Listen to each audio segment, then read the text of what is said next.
बड़ी खबर है इस वक्त की। सदन की कार्रवाई कल से फिर शुरू होगी। कल से सदन फिर चलेगा। लिखित आग्रह दिया गया स्पीकर जोशी को और लिखित आग्रह के बाद मान गए हैं स्पीकर। सरकार और स्पीकर के बीच बैठक हुई।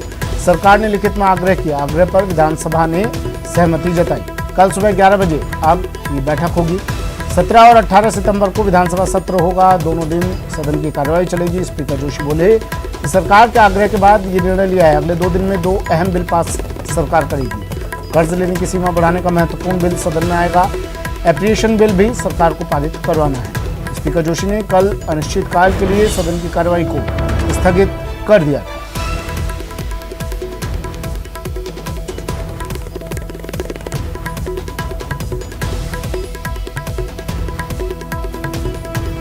कल से सदन की कार्रवाई फिर से शुरू होगी। अनिश्चितकाल के लिए स्थगित कर दी गई थी सदन की कार्रवाई को। विधानसभा स्पीकर सीपी जोशी ने। सुधीर शर्मा मेरे सहयोगी हमारे साथ फोन लाइन पर जुड़ गए हैं। सुधीर, मान गए हैं स्पीकर? हाँ, बिल्कुल कुछ इसी तरह से कह सकते हैं कि स्पीकर मान गए हैं कि कल जो खफा थे, कल शाम को जब विधानसभा कार्रवाई चल रही थी और सत्ता पक्ष के मंत्री और उनके बीच में हुई तीखी नोकझोंक बात, इतने उकड़े विधानसभा अध्यक्ष डॉक्टर सीपी जोशी, उन्होंने विधानसभा कार्रवाई को अनिश्चितकाल के लिए स्थगित कर दिया गया था। लेकिन उसके बाद सदन के बाहर विधानसभा अध्यक्ष के चैम्बर में जो मंत्री हैं, अधिकारी मंत्री है और विपक्ष के जो नेता हैं, वो वहां पर पहुंचे और मानमोहल की गई। तब इस बात की जानकारी आई थी सूत्रों के हवाले से कि उन्होंने ये कहा था कि मुख्यमंत्री जी से बात करेंगे इस बारे में। लेकिन आज जो पुख्ता तौर पर जानकारी मिली है वो ये है कि सरकार की ओर से लिखित में विधानसभा को फिर से बुलाने की बात कही गई थी। आग्रह किया गया था विधानसभा अध्यक्ष से। उस पर विधानसभा अध्यक्ष ने सहमति दे दी, क्योंकि अभी बहुत अति आवश्यक कार्य हैं जो विधानसभा से सरकार को पारित करवाने हैं, जिसमें कुछ बिल है, फाइनेंस बिल है, इस तरह के जो बिल हैं वो पास होने हैं। और 18 तारीख तक की विधानसभा का जो शेड्यूल है वो तय किया गया है कार्य सलाहकार समिति में। लिहाजा आज रामदेव जयंती, आज जयंती की 13 की छुट्टी होने के बाद भी आज विधानसभा के अधिकारियों और कर्मचारियों को यहाँ पर बुलाया गया है, क्योंकि इसका एक अलग से बुलेटिन जारी होगा कि विधानसभा की फिर से बैठक कल सुबह 11 बजे यानी 17 तारीख को फिर से 17 सितंबर को बैठक होगी। तो एक बुलेटिन जारी होगा और तमाम सदस्यों को इसकी सूचना दी जाएगी। अब जो गतिरोध की जहां तक बात है वो गतिरोध टूटता हुआ नजर आ रहा है। अब कल विधानसभा के अंदर, सदन के अंदर क्या कुछ इस मामले को लेकर चर्चा होगी, ये देखने वाली बात होगी। जी देखिए, स्पीकर जोशी अपने सख्त रवैये के लिए जाने जाते हैं, पहचाने जाते हैं, लेकिन अब ये सबक दोनों ही सत्ता पक्ष और विपक्ष के लिए हो गया है। हाँ, जिस तरह से वो उखड़े और उन्होंने कहा कि आप चाहें तो उनको इस पद पर रखें या नहीं रखें, लेकिन मैं जो अध्यक्ष की गरिमा है उसको बनाए रखूंगा। और इतने उखड़े कि उन्होंने लास्ट अंत में जाके और ये कहना पड़ा कि विधानसभा कार्रवाई अनिश्चितकाल के लिए स्थगित की जाती है। लेकिन इस बीच जो बिल थे, सरकार की ओर से जो बिल पास किए जाने थे, वो बिल अटक गए थे। लिहाजा फिर से संभवतः इस बात की भी चर्चा है कि मुख्यमंत्री अशोक गहलोत और विधानसभा अध्यक्ष डॉक्टर सीपी जोशी के बीच इस मसले को लेकर पहले चर्चा हुई है, फिर सरकार की ओर से एक लिखित में आग्रह किया गया है कि आवश्यक कार्य विधानसभा से पास करवाने हैं, लिहाजा ये बैठक होना जरूरी है। उस पर विधानसभा अध्यक्ष डॉक्टर सीपी जोशी ने अपनी सहमति दे दी और सहमति के बाद चूंकि विधानसभा के जो कर्मचारी अधिकारी हैं, जो सदन शाखा है, प्रश्न शाखा है और जो भी शून्य काल में जो काम होते हैं और या विधि से संबंधित काम होते हैं, कानूनों की जो बात करिए, जो संशोधन विधेयक है और उनकी जो अलग कक्ष है, उनके जो अधिकारी हैं उनको आज बुलाया गया है। और अभी कुछ देर में बुलेटिन जारी हो जाएगा कि विधानसभा कार्रवाई कल सुबह से शुरू होगी। जी अच्छा, कल की अगर बात करें सुधीर, एक बार जो दर्शक हमारे साथ जुड़े हैं, वैसे तो पूरा सूबा जान गया है इस घटनाक्रम को, लेकिन कल की अगर बात करें, कौन सी ऐसी बात थी जिससे इतना उखड़ गए थे स्पीकर जोशी? क्योंकि ऐसा शायद सालों में पहली बार ही हुआ है ऐसा कि सत्ता पक्ष के रवैये से स्पीकर इतना उखड़े कि उन्होंने ये तक कह दिया था कि आपके अधिकार क्षेत्र में आप चाहे तो मुझे रखें, चाहे तो हटाएं। हाँ, बिल्कुल इस तरह की बात हुई थी, क्योंकि जब शाम का जब समय चल रहा था और तब एक बिल पास होना था, परिवहन विभाग का, उस बिल पे चर्चा कर रहे थे। उस बिल की चर्चा के दौरान सत्ता पक्ष और विपक्ष के सदस्यों में तीखी नोकझोंक हुई और विपक्ष सीधा वेल में आ गया। और उस समय सभापति राजेंद्र पारिक ने 15 मिनट के लिए कार्रवाई को स्थगित कर दी थी। उसके बाद एक दूसरा जो था राजस्थान युवाओं का अनिवार्य रजिस्ट्रेशन संशोधन विधेयक पर चर्चा हो रही थी, नाम पुकारा जा चुका था, सलाहकार समिति का प्रतिवेदन भी रखा जाना था। इसी बीच सीधे तौर पर यह गतिरोध उत्पन्न हुआ और संसदीय कार्य मंत्री शांति धारीवाल और विधानसभा अध्यक्ष के बीच में तीखी नोकझोंक हुई इसी दौरान। और लेकिन परंतु और सवाल उठता है ऐसे शब्दों पर उन्होंने सीधा ऑब्जेक्शन लगाया विधानसभा अध्यक्ष ने, और उसके बाद में उन्होंने अनिश्चितकालीन समय के लिए विधानसभा स्थगित कर दी। लेकिन ये माना जा रहा था कि जो जानकार लोगों का मानना था कि जब एक बार अनिश्चितकालीन समय के लिए स्थगित हो गई तो प्रोसीजर पूरा यानी प्रक्रिया वही करनी पड़ेगी जो कि आम तरह से सत्र बुलाते हैं। तो सरकार ने वापस आग्रह किया, पत्र आया और पत्र पर विधानसभा अध्यक्ष ने सहमति दी और अब फिर कल सुबह 11 बजे से विधानसभा कार्रवाई शुरू होगी। ठीक है, शुक्रिया सुधीर तमाम जानकारी के लिए। तो कल से सदन की कार्रवाई फिर से शुरू होगी। लिखित आग्रह के बाद स्पीकर जोशी मान गए हैं, सरकार ने लिखित में आग्रह किया, सरकार और स्पीकर के बीच बैठक हुई। अब कल सुबह 11 बजे बैठक होगी। विधानसभा ने भी सहमति जता दी है इस आग्रह।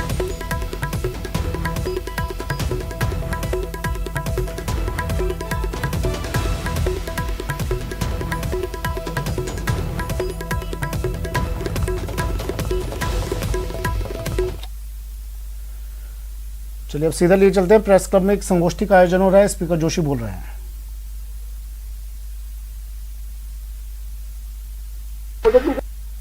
आवास योजना में मकान नहीं है, उसका नाम ग्राम सभा में नहीं जुड़ा, उसको हम दे नहीं सकते हैं। तो क्या हम जिन चीजों के संबंध में हम ताकत देना चाहते थे वो ताकत को हम दे पाए? उल्टा हो गया। ग्राम में पहले जो सरपंच साहब कहलाते थे अब सरपंच कहलाता है, क्योंकि पैसे खर्च करके रिसोर्सेज करके सरपंच बन जाता है। वो सरपंच बनने के बाद सरपंच का काम पॉलिटिकल इलेक्टेड पेटी कॉन्ट्रैक्टर है। वो एमएलए का काम करने के लिए विभाग इरिगेशन पीडब्ल्यूडी बनाना, एमपी काम नहीं करता। पंचायत का आदमी है, पंचायत में कंस्ट्रक्शन का जो काम करना है उसको एग्जीक्यूट करने का काम सरपंच करता है। सरपंच का सामान खरीद के लाता, पेटी कॉन्ट्रैक्टर का काम उस आदमी को हमने जनप्रतिनिधि की जगह पेटी कॉन्ट्रैक्टर काम में बदल दिया। क्यों? एक चीफ मिनिस्टर के साथ तो चीफ सेक्रेटरी होंगे, फलाना सेक्रेटरी होंगे, इतने काम होंगे, और गांव का एक सरपंच होगा, उस गांव के साथ एक ग्राम सेवक होगा, वो गांव का विकास हो जाएगा। हम पैसे डिवोल्व करते जा रहे हैं उसको। हमने कभी इस बेसिक चीज को सोचने का काम किया? क्यों हम एक्सक्लूसिव सर्विसेज की बात कर रहे हैं? एक पटवारी आदमी घूम रहा है, वो दिन भर में 2 आदमी के खतुनी नहीं करता है, और वो घूम रहा है और पटवारी है वो फैसला करता है एक समाज तक जमीन है तो मैं आपका फैसला करने में आज आना, कल आना, परसों आना, उसको घुमा रहा है, उसका काम ही नहीं किया। उसको क्या हम पंचायत की सेक्रेटरीट का कॉन्सेप्ट लागू कर सकते हैं? जिस तरह सीएम सेक्रेटरीट है, जिस डिस्ट्रिक्ट सेक्रेटरीट है, क्या पंचायत की सेक्रेटरीट का कॉन्सेप्ट लागू कर सकते हैं जिससे वहां पर काम करने चला? एजुकेशन का सवाल हो, हेल्थ का सवाल हो, स्कूल को पहले से 8वीं तक हम प्रमोट कर रहे हैं, बच्चा पढ़ रहा है कि नहीं पढ़ रहा है, हम सर्टिफिकेट के टीचर लगा रहे हैं, लेकिन लोकल लोगों को पीछे बढ़ेगा। और अब बात शहर शहर चोरों के आतंक की। जहां धौलपुर में लाखों की चोरी नाकाम हो गई, वहीं उदयपुर में जैन मंदिर को चोरों ने निशाना बना लिया। जबकि प्रतापगढ़ में तो चोरों ने 3 घरों में चोरी की वारदात को अंजाम दिया। जबकि सवाई माधोपुर में चोरों ने एक साथ 2 दुकानों में चोरी की।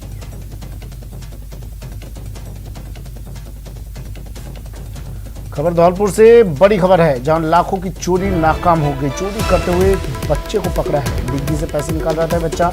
बाइक की डिग्गी में 2.5 लाख रुपए रखे थे। पुलिस ने बच्चे से रुपए बरामद कर लिए। सीसीटीवी कैमरे में ये वारदात कैद हुई। निहालगंज थाना क्षेत्र की ये वारदात। बड़ी खबर।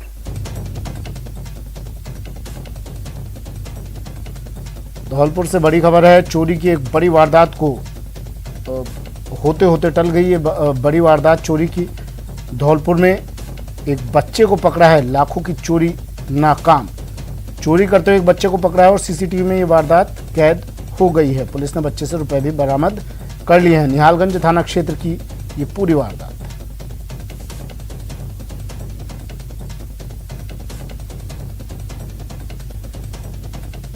ये तस्वीरें देखिए, सीसीटीवी में कैद हुई हैं तस्वीरें।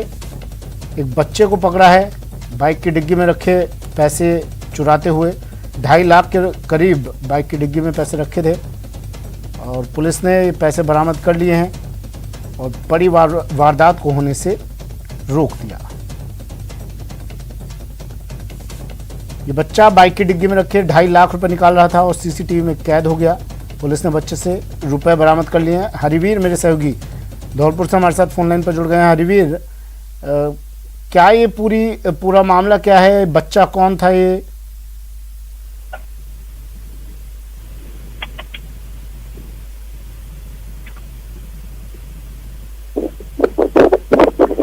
हरिवीर, आवाज सुन पा रहे हैं आप मेरी? जी सुमित, मैं आपको बता दूं, ये निहालगंज थाना क्षेत्र के ये लाल बाजार का ये मामला है, जहां पर एक मोबाइल की दुकान पर एक आदमी आता है और मोबाइल लेने के लिए वो आया था, और इतने में एक बाइक पर दो आदमी उसके साथी जो बैठे थे, और ये बच्ची आती है और बाइक की डिग्गी से ये रुपए निकाल कर ले जाती है। इस डिग्गी में ये थैली में करीब 2.5 लाख रुपए थे, और ये शख्स बैंक से रुपए निकाल कर लेके आया था। उतने में जो दुकानदार था, जो मोबाइल शॉप चलाता है, उसको सीसीटीवी कैमरे में पता चली कि ये बच्ची है, ये रुपए निकाल कर ले जा, कुछ थैले में से निकाल कर ले जा रही है। उसने बाइक वाले को बोला कि ये बच्ची आपके बाइक से कुछ थैली लेकर जा रही है, इसमें देखो क्या है। तो इतने पर पता चला। उसके बाद में बच्ची को देखा गया तो थोड़ी करीब 100 मीटर दूरी पर जाकर के इस बच्ची को पकड़ लिया और उससे पैसे भी बरामद कर लिए, और पुलिस को इस बच्ची को सौंप दिया है। जी, इस बच्ची के बारे में कुछ पता चल पाया? वहाँ की स्थानीय निवासी है ये बच्ची? कौन है? वहीं रहती है? क्या कुछ पहचान हो पाई इसकी? जी, वो ये बच्ची यहीं की है, आसपास रहती है, और पुलिस को उसको सौंप दिया है। पुलिस अब मामले की जांच कर रही है। ठीक है, शुक्रिया हरिवीर तमाम जानकारी के लिए। तो ये तस्वीरें भी देखिए, बाइक की डिग्गी से 2.5 लाख रुपए पार करते एक बच्ची को पकड़ा है। अब पुलिस ने इससे पैसे बरामद कर लिए हैं।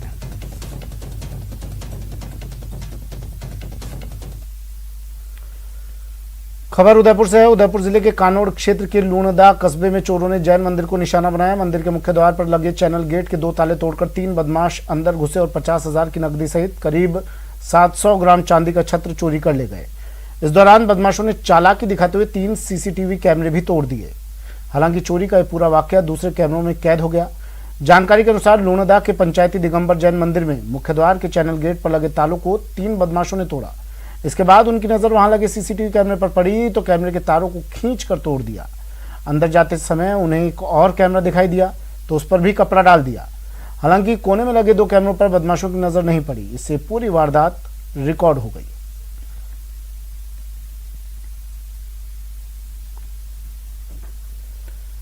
वहीं प्रतापगढ़ में भी चोरों का आतंक देखने को मिला। यहां छोटी सादड़ी थाना क्षेत्र के जलोदिया केलूखेड़ा गांव में शातिर चोरों ने 3 घरों को अपना निशाना बनाया। चोरों ने सीसीटीवी कैमरे को भी नुकसान पहुंचाया। ग्रामीणों के मुताबिक चोरों ने 3 घरों को निशाना बनाते हुए गहने, नकदी और फसल का कट्टा तक चुरा लिया। गांव में लगे सीसीटीवी में 4 चोरों ने ये हलचल कैमरे में कैद हो गई। एक चोर ने तो सीसीटीवी कैमरे को नुकसान भी पहुंचाया। पुलिस ने जलोदिया केलूखेड़ा गांव पहुंचकर मौका मुआयना किया।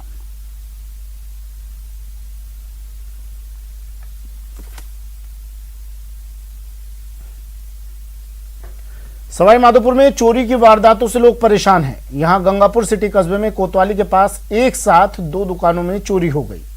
चोर दुकानों से लाखों की नकदी और सामान लेकर फरार हो गए। वारदात का पता दुकानदार को तब लगा जब वो सुबह अपनी दुकान खोलने के लिए पहुंचे तो दुकानों के शटर के ताले टूटे मिले और दुकान में रखी हुई नकदी भी गायब मिली।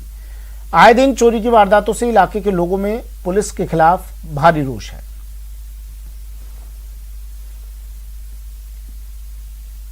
60,000 के लगभग केस था और 27,000 के दुकानदार थे और एक बादाम की पेटी थी। ये तो मुझे मालूम, और अंदर घुसूंगा पूरा शटर खुलेगी तो मालूम। किराना की दुकान है, रात को शटर खोल और दुकान में से एक तो गल गया पूरा और एक पीपा में 15,000 रुपये गए और भी गले में डायरी लाइसेंस वगैरह सब गए। सामान क्या क्या? सामान तो कुछ भी गया गले में से। वक्त एक ब्रेक का है। ब्रेक के बाद दिखाएंगे भरतपुर में बस स्टैंड पर बेहाली।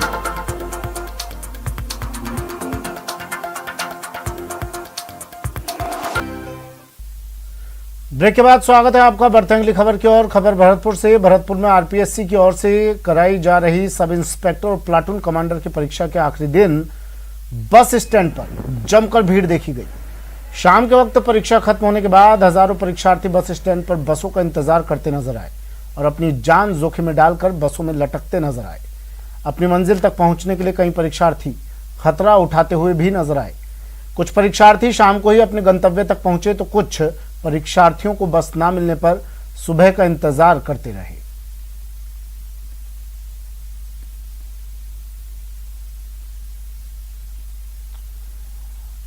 रोडवेज की बस जैसे स्टैंड पर पहुंचती है उसमें सवार होने के लिए परीक्षार्थी दौड़ने लगते हैं। यहां तक कि महिला परीक्षार्थी भी खिड़की के रास्ते में बस में सवार होती नजर आई। इतना ही नहीं, इस दौरान कई परीक्षार्थियों के बैग तक गायब हो गए तो कई परीक्षार्थियों की जेब भी कट गई।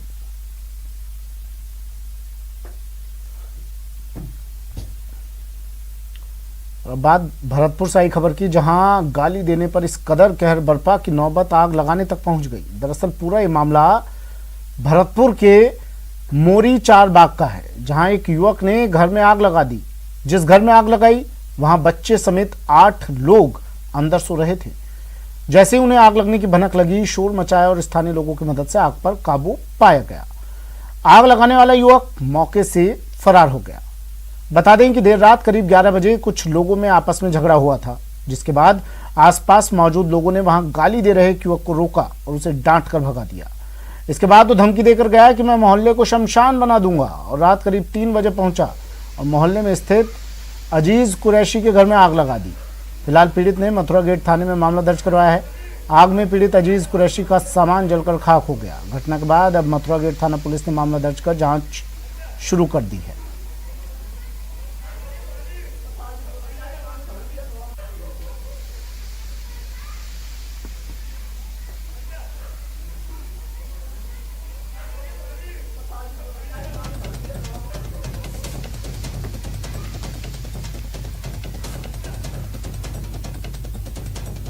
तो एक व्यक्ति जो अपशब्द बोल रहा था उसे रोका गया, उसे टोका गया तो उसने घर में ही आग लगा दी। भरतपुर के मोरी चार बाग का पूरा मामला है। जिस घर में आग लगाई वहां बच्चों समेत 8 लोग अंदर सो रहे थे। गनीमत ये रही कि आग की भनक मिलते ही ये लोग घर से बाहर निकल आए।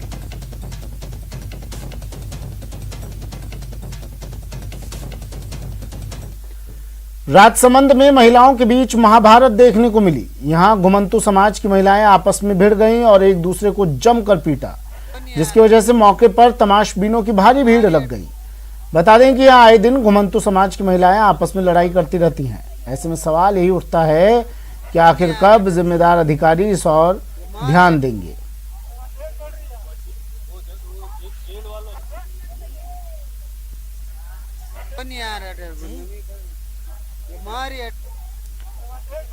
राजसमंद की तस्वीरें हैं और ये देखिए किस तरह से मारपीट की जा रही है आपस में। घुमंतु समाज की महिलाएं बताया जा रहा है एक जगह से दूसरी जगह अपना ये डेरा बसा लेती हैं और जब एक जगह यहाँ पर रुकी हुई थी तो आपस में ही भिड़ गई और जमकर मारपीट की। भीड़ तमाशबीन होकर देखती रही। खबर कोटा से। कोटा के गुडला जंक्शन पर आज एक भीषण रेल हादसे की सूचना से हड़कंप मच गया। हादसे में कई जानें चली गईं और करीब 50 लोग घायल होने की सूचना है। इसके बाद कोटा स्टेशन पर इमरजेंसी हूटर दहाड़ उठा और पूरे रेल तंत्र में खलबली मच गई। एनडीआरएफ, एसडीआरएफ समेत विभिन्न एजेंसियों की भी मदद ली गई।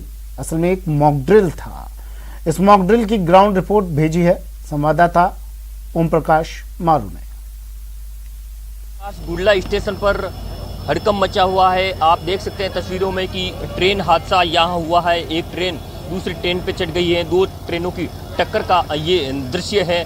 पूरा मामला वैसे मॉक ड्रिल है। यहाँ रेलवे अधिकारियों और रेलवे कर्मचारियों की सतर्कता की जांच के लिए ये मॉक ड्रिल की ही है। मॉक ड्रिल के दौरान ये बताया गया है कि यहाँ 2 ट्रेनों की टक्कर हुई है। टक्कर में कई लोग घायल हुए हैं और हादसे के दौरान रेलवे अधिकारी और जो कर्मचारी हैं वो मौके पर पहुंचे हैं। डीआरएम सहित कई अधिकारी पहुंचे हैं और बचाव राहत कार्य भी शुरू किया गया। हमारे साथ रेलवे के अधिकारी डीआरएम पंकज कुमार शर्मा मौजूद है, उनसे बातचीत करते हैं। सर, ये किस तरह का पूरा मामला है?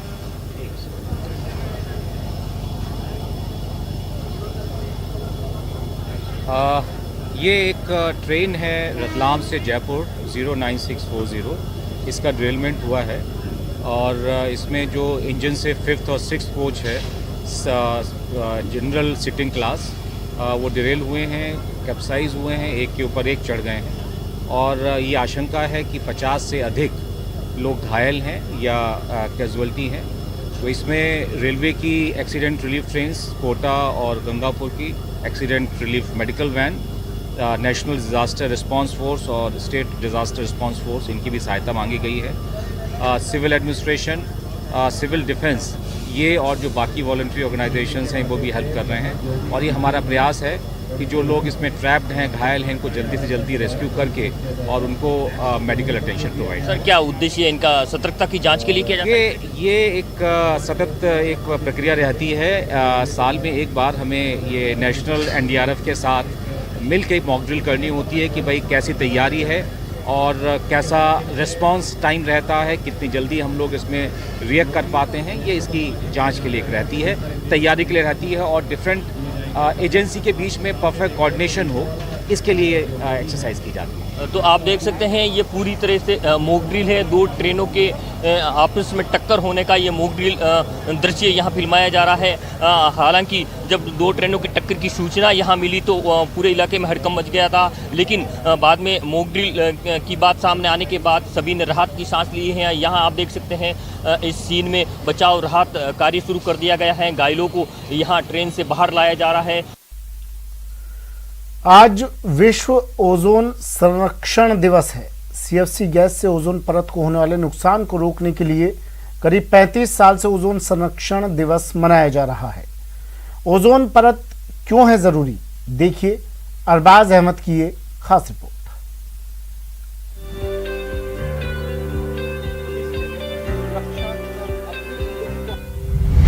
विश्व ओजोन संरक्षण दिवस हर साल 16 सितंबर को विश्व ओजोन परत संरक्षण दिवस मनाया जाता है, क्योंकि CFC गैसों की वजह से लगातार ओजोन परत को नुकसान पहुंच रहा था और सूर्य की खतरनाक पराबैंगनी किरणों की धरती पर आकर इंसानों को नुकसान पहुंचाने की संभावनाएं लगातार बढ़ती जा रही थी। रक्षक ओजोन की सुरक्षा जरूरी। क्लोरोफ्लोरोकार्बन ने जो किया वो ये था कि एक मॉलिक्यूल क्लोरोफ्लोरोकार्बन का वो बेतहाशा शक्ति रखता है ओजोन को तोड़ने के लिए। One molecule breaks about 10,000 to 1 molecules of ozone. 16 सितंबर को पूरी दुनिया ओजोन दिवस के रूप में मनाती है। सूर्य की अल्ट्रावायलेट किरणों से धरती को बचाने वाली ओजोन परत की रक्षा के लिए जागरूकता अभियान भी चलाया जाता है। 1987 में 16 सितंबर को मॉन्ट्रियल प्रोटोकॉल साइन किया गया था और तभी से ही ओजोन क्षरण दिवस मनाया जा रहा है। चलिए फिलहाल इतना ही, दीजिए इजाजत, नमस्कार। कहानी संघर्ष की,